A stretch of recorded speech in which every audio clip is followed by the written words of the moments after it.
Okay, it's close enough to 5:30. And it's still Monday, January 25th, 2016. This is a special call meeting, and I call it to order right now, and it's on the Potter County Memorial Stadium League Southern Independent League. To hear the presentation from Gary Austin, Southern Independent League regarding planned improvements and future operations and take any action necessary. So, Mr. Ellison, if you will come to the podium, please, and give us your take. I understand you took a tour of it today. I did. By way of introduction, my name is Gary Ellison, and I am the owner of Southern Independent Baseball. Southern Independent Baseball owns Grand Prairie Airhogs and owns the Amarillo Thunderbirds. Both of those teams have full memberships in the American Association of Independent Baseball, which is one of the two premier independent leagues in the country. And our league stretches from Winnipeg, Canada, all the way down to Laredo. And this league, generally, we have an even number of teams. When we reached the owners' meetings in November of this year, we had a problem. We only had, I shouldn't say only, we had 13 teams this year, which meant that we had an odd number, which presented a problem with scheduling. And as the only owner of two teams, I was requested by the league to take one of the two teams far this year and not play this year and pick back up next year. And I resisted that, as you would expect. And through negotiations with the league and the discussions and the ramifications of it all, I agreed that I would merge the teams and play 25 games, have one team and play 25 games in Amarillo and 25 games in Grand Prairie. We will have a new team. There will be a general manager in Amarillo, a general manager in Grand Prairie, and it will be one team for both cities. And as a result of that, you will see an all-new roster. You will see a different manager. We're trying to truly make this one team for both cities. But both cities will maintain their full membership within the league, so that in 2017, we will go back, we will split apart, and we will once again have 50 games to be played in Grand Prairie and 50 games to be played in Amarillo. This is a one-year solution that's an accommodation to the league. Now, of course, that creates some open dates and create some circumstances where certainly we will have some folks that will want more baseball. So as a solution to that, I began to search for some collegiate baseball leagues that we could have a team to play in both cities. As a result of that search, I didn't come up with a good solution. So I met with a number of coaches, met with a number of folks that are interested in the Collegiate Baseball League. And we have actually formed a new collegiate baseball league that will have 4 teams that will be housed in the Amarillo area and 4 teams that will be housed in the Grand Prairie area. And with those teams, they will play 30 games apiece, which will result in 60 extra baseball games. But we intend to play double headers in the collegiate league. So when you do all the math, it turns out we should have an additional 30 nights of baseball for the collegiate league and 25 games of baseball for the minor league. So for the patrons, for the folks that want to come see baseball, we actually anticipate having more baseball, not less baseball. And we hope that all of our season ticket holders will stay with us this year, but understanding that there are some folks that have bought season tickets already and they anticipated having 50 minor league games. We plan to give them all the options. If they want to keep their season tickets and use them for the collegiate league games and the minor league games, we certainly intend to honor that. If they would prefer to have us repay them for half, because they're only getting half as many minor league games, we will refund half of them. If they say, this is not what I bargained for, I want all my money back, we will give them all of their money back. We want to do the best we can to keep everyone happy under this circumstance. We do anticipate having a new website up within the next week to 10 days. There will be a new website for each city, as you would expect. I hope and anticipate, based on commitments that have been given to me, that we'll have a new website up within the next 2 weeks for the Collegiate Baseball League.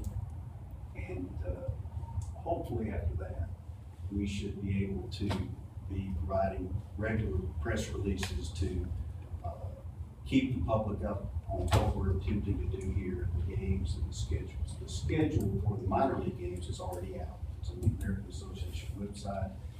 It will certainly be on our website by then, as we put it up in the next few weeks. Again, our hope is that our advertisers and sponsors will stay with us, because there will actually be more games. But once again, we have to see how that goes as we move through it. This has been a very fluid situation, as you would expect. We had a November ownership meeting, and this request came down, negotiations resulted after that. So here we are in January with this plan, and very hopeful that this will work for all of us. And we did tour the stadium. Certainly we have some needs with regard to concession stands, and I think that's the primary need that we have at this point, is on the concession stands. As you know, under my lease agreement, I have a commitment to make a certain amount of improvements each year, and we exceeded that last year. So I have some carryover, and certainly we intend to fulfill our contract in that regard. But I think we do have some additional needs on the concession stands. Certainly nothing that I would bring to the court this evening. I think more work needs to be done to even know what is necessary there. But certainly we have some needs in that regard. In this time of uncertainty of what's going to happen downtown, I think we all want to have some time to work through that process. So with that, I'm open to any questions. I'm confident that I've left out quite a few things. I'm happy to answer any questions. Since you've joining the two teams, what's going to be the name of the team? Start off with the hard question right off the bat, don't you? Get it out of the way. For this year, we intend to call them the Texas Airhogs. We're not going to use either city name. It was my plan originally to have a whole new mascot, but after going through all the math on the cost of having a new mascot for 1 year, we decided to go ahead and use the Airhog mascot and use Texas as the location. So it'll be the Texas Airhogs. First of all, I want to thank you for coming down and scheduling. It's been a full day. Getting with us, we had an opportunity to go through the stadium and look at all the things that certainly have an issue, and certainly as far as being prepared and getting baseball to continue for this year, there are some things that we're looking to do in respect to the concession stands and other areas. So, what in your estimation is the moving forward and having that ready to, as far as the concession stands itself, and the tires work that need to be done, and being able to open up when baseball is, say, play ball? As you know, Mr. Head was with us today, and my plan is to have our new general manager in place within the next 7 to 10 days. And my general manager, who has been in Grand Prairie for a number of years, knows a great deal about concessions. And so my plan is to have the new general manager in Amarillo and my general manager for Grand Prairie come to Amarillo, meet with Mr. Head and the health inspector, and make sure that we can get a good picture of what we need, and I hope to have that done next week. Can you help, I'm trying to think through the games and the different leagues, and just for my own edification, the difference between the collegiate league, what is that experience like? What is the difference, I guess, in that experience? Well, the minor leagues are folks that have completed all of their eligibility in college, and they are professionals. They're trying to work their way up to the major league level. And we have a few players that actually do that out of the eligibility, but they're professional players. In the collegiate league, these will be players that have at least 1 year of college eligibility left. So they're playing at the collegiate level, and they have at least 1 year left. And we handle them differently. We hope to have host homes for the collegiate players, so that, we have a different environment for those, young men as opposed to professional players that we put up in hotels, apartments and things like that. That's the experience. Okay. And then as it relates to the contract, and now that the contract has been revised this past year and there is no dollars that are being transferred back and forth, and I'll lean on Dave here to make sure I don't say anything incorrect, the improvements that are now part of the exchange, if you will, on the lease. Normally, we worked with the local general manager to make sure that we had some type of documentation that warranted such a repair or an improvement. Will that still continue with the local representation, or should we now be working with you directly for that? And I'm thinking of the current contract year probably is the most immediate. We should work through the local person, but I think we had some lag time this year in getting our receipts and invoices to you, and I hope to improve upon that so that we have the invoices in much sooner than we did this year. But absolutely, we work with the local person, but we do intend to have that invoicing to you sooner rather than later. Do you have a GM in mind already? Or should I even ask? We are speaking with a gentleman, but as the last word I received yesterday was not to reveal the name yet. We are talking to a gentleman. And Dave, in regards to the contract, there's this year and next year left on the existing contract in place. Was it a total? I think that's right. I think it's set for, or did we did we extend it? It's this year and next year. Okay. And then there is an There's option renewal period, options. but it's mutual. It has to be mutual. You don't want me, then you don't have to agree to the usage. Or you don't want us? I don't, that didn't sound good to Yeah. say. But 2 years, okay, so, and I was thinking through as you were talking about the 1 year solution because of the odd number of teams, and the plan for the next year would be to bring a full team, full independent team back to Emerald. Did I hear that correctly? Full slate of games for the independent team, yes. Okay. What will happen to this collegiate league that has now been developed, both here in Grand Prairie? Part of their games will be played at Potter County Stadium. We may play part of their games in another location here and here. But our intention is to keep all 4 teams here. We just may not be able to fit them into the schedule. And if we can't, we'll play games in other locations. The hope is that by the second year, that we will have additional teams come in, and we'll have more than just these 8 teams. Because we think there's a real market for that. That there are a lot of smaller towns around Texas that would love to have a collegiate league that just can't support it. So you have all the teams selected by the collegiate league? I am told that by the commissioner that he has all of his coaches lined up, just not signed up, and the players have not yet been committed. And do you anticipate any other events? I know that was something that Ms. Tucker kind of dabbled in a little, trying to bring other events to the venue. Do you anticipate doing that, or just focusing on the ball, continuing that?